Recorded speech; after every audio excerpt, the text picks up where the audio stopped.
이 농부가 키우는 이 나무 무슨 나무인지 아시는 분 계실까요? 이미 오래전에 잊혀진 나무라 아마도 10명 중 7명은 처음 보셨을 겁니다. 이 나무가 바로 고엽나무입니다. 지금 우리가 먹는 감나무의 시조입니다. 야생 고엽나무가 오랜 재배와 개량을 거쳐 지금의 단감과 홍시가 되었죠. 옛날엔 과일이라기보다 산의 간식이었고 지금은 추억이 되었습니다. 씨가 너무 많아 먹기 불편했다는 건 비밀. 한방에서는 군천자라 불리며 소화를 돕는 열매라고 기록했습니다. 하지만 한때는 흔했지만 더 달고 더 큰 열매의 자리를 내어주고 지금 조용히 사라져가고 몇몇 사람들만 기억하는 나무가 되었습니다. 99.9% 사람들은 그냥 잡초라며 뽑아버립니다. 하지만 아는 사람들은 천연 보약뿌리라며 챙겨갑니다. 바로 개비름의 뿌리입니다. 뽑아보면 붉은 빛의 단단한 뿌리가 나오는데 특히 이 뿌리의 항염 성분과 몸속 열과 독을 빼주는 성분이 많이 들어있다고 합니다. 이걸 솔로 깨끗하게 문질러 잔뿌리를 제거하고 햇볕에 말려 저장해 두었다가 장염으로 배가 아프거나 속이 더부룩할 때 닭백숙이나 탕에 넣어 끓여 먹었습니다. 동의보감에서는 비름을 현채라 부르며 장염이나 치질에 도움이 된다고 기록되어 있습니다. 이 평범한 풀 다들 아실 텐데요. 우리가 매일 지나치는 이 풀에 아주 놀라운 사실이 있었네요. 바로 강아지풀. 그런데 이 풀이 인류 최초의 곡식 조의 조상이라는 사실 알고 계셨나요? 와우, 진짜 소름이죠. 사람들은 그저 잡초로 여겼지만 수천만 년 전 우리의 조상들은 이 강아지풀을 길러내 지금의 조로 키워냈습니다. 이 풀의 작은 알갱이들 먹을 수도 있을 뿐만 아니라 팝콘처럼 튀길 수도 있어요. 그런데 여기서 끝이 아닙니다. 강아지풀 한 줌에 달걀, 물을 넣고 15분 정도 끓여 마시면 피부를 맑게 해준다고 전해집니다. 인류 최초의 재배 곡식 조의 조상이 바로 강아지풀이라니 정말 소름 돋네요.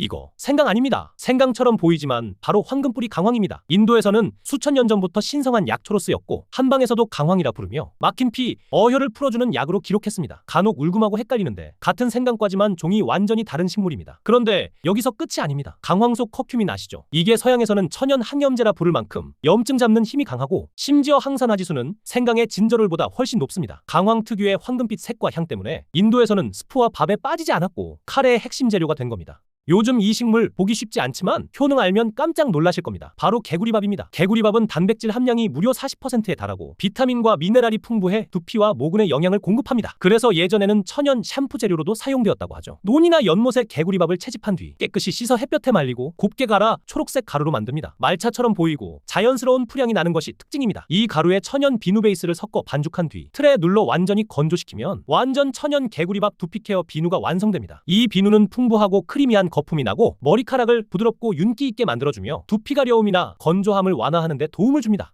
밭에서 이 풀 보면 참비름이네 개비름이네 갑자기 토론장이 됩니다. 개비름이든 참비름이든 잠깐 멈추세요. 이 풀 바로 개비름입니다. 그래서 자라는 야생비름이라 붙여진 이름이죠. 한방에선 현채 또는 야현채라 부르며 맛은 달고 성질은 서늘하다 해서 열로 인한 불편함을 가라앉히는 데 쓰였다고 기록했습니다. 그런데 여기서 끝이 아닙니다. 어린 수는 데쳐 나물로 무쳐 담백하고 고소한 여름 들나물로 먹었습니다. 여기엔 식이섬유가 많아 장운동에 도움이 된다고 전해졌다고 합니다. 옛 기록에는 어린 잎을 끓여 죽으로 먹으며 흉년을 버티게 해준 구황채소로도 기록돼 있습니다. 이 농부는 왜 이렇게 나무 껍질을 벗기는 걸까요? 사실 우리는 이 향을 평생 먹어왔지만 어디서 시작되는지는 잘 모릅니다. 하지만 이 나무의 껍질이 세계적으로 가장 유명한 향신료 중 하나인 바로 계피입니다. 한방에서는 육계라 부르며 몸을 따뜻하게 하는 약재로 기록됐습니다. 계피의 핵심은 겉껍질이 아니라 안쪽에 부드럽고 향이 진한 속껍질입니다. 나무를 따라 정교하게 칼집을 내고 속껍질만 조심스럽게 분리하면 길게 벗겨진 껍질이 공기와 만나 자연스럽게 말려 들어가죠. 이렇게 완성되는 둥근 막대 하나가 바로 우리가 아는 계피입니다. 지금 이 농부가 캐는 풀이 뭔지 아시는 분 계실까요? 겨울 텃밭에서도 납작하게 붙어 악착같이 살아가는 풀인데요. 바로 개망초입니다. 망초와 닮았지만 더 흔하게 퍼진 들풀이라 개망초라 불렸죠. 여름엔 달걀호라이 꽃이 핍니다. 척박한 땅에서도 잘 자라 예전 농촌에선 번성과 풍요의 상징으로 여겨져 풍년초라 부르기도 했습니다. 한방에선 비봉이라 부르며 열을 내리고 독을 풀어주는 약재로 쓰인 건 다들 아시죠? 그런데 여기서 끝이 아닙니다. 이 겨울 개망초에는 추위를 버티며 만들어낸 플라보노이드 같은 항산화 성분이 진하게 농축되어 있어 살짝 데쳐 시금치 대신 잡채에 넣으면 잡초가 아니라 맛도 일품인 약선 음식이 됩니다. 이 풀도 정말 흔하디 흔한 풀이죠. 옛날엔 물고기를 잡는 비밀 도구였고 지금은 조격 약초로 주목받는 바로 개역귀입니다. 옛 사람들은 이 풀 으깨 개울에 풀어 넣으면 탄닌과 폴리페놀 성분이 퍼지면서 고기가 일시적으로 움직임을 멈추고 둥둥 떠올라 손쉽게 물고기를 잡을 수 있었다고 하죠. 그런데 여기서 끝이 아닙니다. 개역귀에는 항염, 항균 성분이 풍부해 줄기를 두드려 유효 성분을 깨운 뒤 물을 붓고 삶아줍니다. 이렇게 만든 약초물에 15분 정도 발을 담그면 붓기와 냄새가 가라앉고 무좀균을 억제하며 지친 발의 피로 진정에도 도움을 준다고 전해집니다. 모르면 잡초, 알면 약초입니다.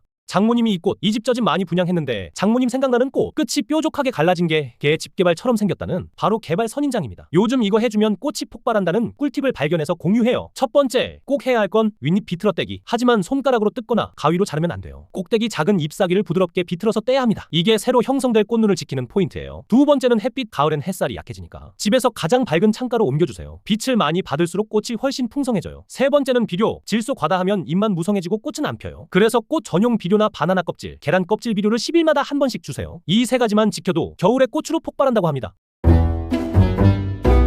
요즘 산책길에 이거 많이 보이시죠? 이 식물 환삼덩굴보다 더한 생태계교란 식물로 우리나라 생태계를 망가뜨리고 있대요. 바로 가시박입니다. 북아메리카가 원산지인 덩굴 식물로 우리나라 생태계교란종 1호로 지정됐어요. 줄기 하나가 8m까지 뻗어 다른 식물을 덮어버리고 열매 하나에 무려 25,000개의 씨앗이 들어있다고 합니다. 그 가시 돋친 열매가 동물과 사람에게 상처를 내고 식물 다양성까지 파괴하죠. 요즘 강가나 산책로 보면 이 덩굴이 다 뒤덮고 있죠. 이건 그냥 잡초가 아닙니다. 생태의 시한폭탄이에요. 알고 보면 주변 식물을 질식시키는 침입자이기도 하죠. 소풀 뜯기로 갔다가 따먹던 산의 간식입니다. 시큼한 겉껍질을 벗기면 그 안에 살포시 들어있는 열매, 그게 바로 개암나무 열매입니다. 옛 전래동화 속에서 산길에 또르르 굴러와 아이를 이끌던 그 열매. 여름엔 풋개암으로, 가을엔 다 염은 숙소 건거로 먹었죠. 그런데 이 열매 성분 알면 깜짝 놀라실 겁니다. 불포화지방산은 밤보다 높고 망간, 구리 같은 미네랄은 다른 견과류보다 풍부해 기운 보태는 견과로 불립니다. 그런데 여기서 끝이 아닙니다. 개암나무는 쐐기벌레도 좋아하는 쐐기벌레 천국이란 사실. 개암 따다 쐐기벌레였어요. 따갑고 화끈거려 침발라 달래던 손등, 그런 시절이 있었습니다.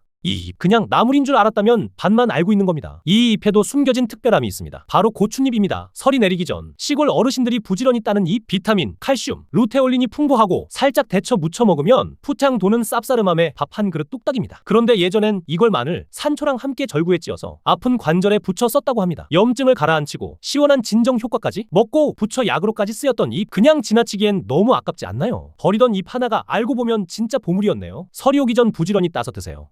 고추는 열매만 쓰는 줄 아셨죠? 근데 뿌리도 그냥 버리면 안 되겠어요. 이걸 아는 사람은 거의 없지만 이렇게 사용하면 피로회복용 조격제가 된대요. 고추 뿌리를 깨끗이 씻어 산초와 함께 냄비에 물을 붓고 20분 정도 달여요. 고추 뿌리와 산초의 약성이 우러나오면 여기에 흑식초 한 그릇을 넣어 그 물에 발을 담그면 피로가 싹 풀린다고 합니다. 고추 뿌리엔 혈액순환을 도와주는 캡사이신이 들어있고 산초는 살균 효과와 진통 작용을 돕고 흑식초는 근육을 이완시켜준대요. 혈액순환을 돕고 찬 기운을 풀어준다는 연구도 있습니다. 실제로 민간요법에선 손발이 차거나 관절이 뻣뻣할 때 자주 쓰였다고 해요. 단 너무 뜨겁게 하면 피부 자극이 생길 수 있고 상처가 있는 분은 절대 금지. 피로 완화용 조격제로 고추뿌리가 쓰였다니 버릴 게 하나도 없네요. 들길을 걷다 울퉁불퉁한 잎을 가진 이 풀을 본다면 생김새가 기괴하다고 그냥 지나치지 마세요. 이 풀 효능 알면 놀라 자빠지실 겁니다. 바로 곰보배추입니다. 알고 보면 돈 주고도 구하기 힘든 기관지 보물이죠. 한방에서는 겨울 눈 속에서도 살아남는다고 하여 설견초라 부르며 끊임없이 올라오는 기침, 목을 막는 가래에 지긋지긋한 비염과 천식에 쓰였던 기관지 전문 약초였습니다. 그런데 여기서 끝이 아닙니다. 곰보배추 속 로즈마린산이 염증을 가라앉히고 기침을 줄여 천연 항생제라 불릴 만큼 기관지를 지키는 기관지 명약입니다. 여기저기 틈만 보이면 뚫고 나오는 흔한 풀이 사실은 비타민C의 보고라는 사실 알고 계신가요? 입안에서 톡 쏘는 신맛이 특징이라 어릴 때 시금털이 산시금치, 신풀이라며 싶기도 했었죠. 씨앗은 건드리면 튀어나오기까지 해요. 이 풀의 정식 이름은 괭이밥인데요. 간혹 토끼풀로 오해받기도 하는데 토끼풀과는 전혀 다른 식물입니다. 하지만 괭이밥은 단순한 풀이 아닙니다. 비타민C가 풍부해 과거 잇몸에서 피가 나는 괴혈병 예방에도 쓰였고 어떤 괭이밥은 레몬보다 비타민C 함량이 높다고 해요. 전통 방식으론 찌어 나온 즙을 따뜻한 물에 타서 차로 마시거나 샐러드 소스로 활용되죠. 다만 옥살산 함량이 높아 과다 섭취 시 신장 결석 위험이 있다는 점 기억해두세요. 들길을 걷다 이상해서 한번 못생겨서 또 한 번 보게 되는 풀을 만나면 그냥 지나치지 마세요. 이 풀 절대 만만하지 않습니다. 잎이 울퉁불퉁한 곰보배추입니다. 예전부터 기관지 보물이라고 알려져 있지만 쓴맛 때문에 먹기 힘들다는 분 많죠. 쓴맛이 꺼리신다면 방법이 있습니다. 곰보배추를 쫑쫑 잘게 썰어 계란과 함께 볶아보세요. 계란의 지방이 쓴 성분을 눌러 쓴맛을 부드럽게 잡아줍니다. 곰보배추에는 로즈마린산 같은 항염 성분이 있어 염증을 가라앉히고 기침을 줄여주는데 도움을 준다고 약용으로 활용되어 온 식물입니다.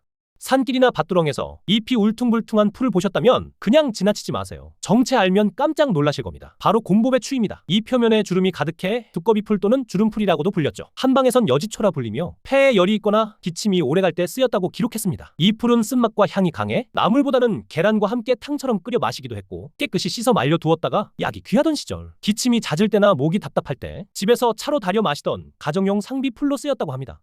고추가 원래 나무였다는 사실 알고 계셨나요? 제대로 키우면 몇 년이고 열매를 맺는 진짜 고추나무가 됩니다. 첫 서리가 오기 전 고추의 가지와 잎을 모두 잘라내고 줄기만 남기고 병충해를 줄이기 위해 뿌리도 조금 잘라냅니다. 그리고 밑거름을 넣은 화분이나 양동이에 옮겨 실내로 들여놓으면 끝. 서리만 피하면 이듬해 봄 줄기가 목질화되며 고추는 더 이상 1년생이 아닌 관목 작은 나무로 변신하게 됩니다. 이때부턴 열매가 훨씬 크고 더 오래 달리고 수확 주기도 2배가 된다네요. 고추 한 포기로 장기전 돌입 가능하죠. 한철 식물인 줄만 알았던 고추 이제부턴 나무로 키워보세요.